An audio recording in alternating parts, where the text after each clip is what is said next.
যে ওই পশুটা যেন কোনো রকমের খুঁত না হয়। জি, ওই পশুটা যেন কোনো রকমের দোষাহা না হয়।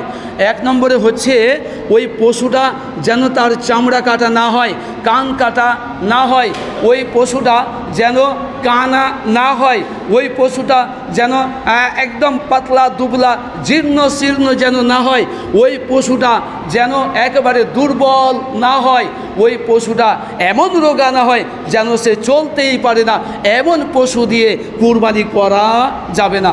এমন পশুকে কুরবানির জন্য বরাদ্দ করা যাবে না। যেই পশুটাকে দিয়ে আপনি কুরবানি করবেন সেই পশুটা হৃষ্টপুষ্ট হতে হবে।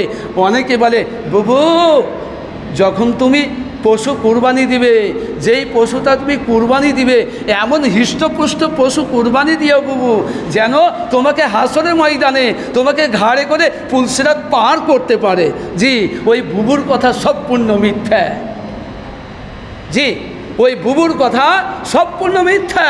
যে আপনাকে ওই প্রাণী এই জন্য হৃষ্টপুষ্ট হতে হবে যেন সেই প্রাণী আপনাকে ঘাড়ে করে নিয়ে মাথায় করে নিয়ে হাসরের ময়দানে পুলসিরাত পার করতে পারে, এই রকম শক্তিশালী প্রাণী হতে হবে। জি না, ওই বুবুর কথা 100তে 100ই হচ্ছে মিথ্যা।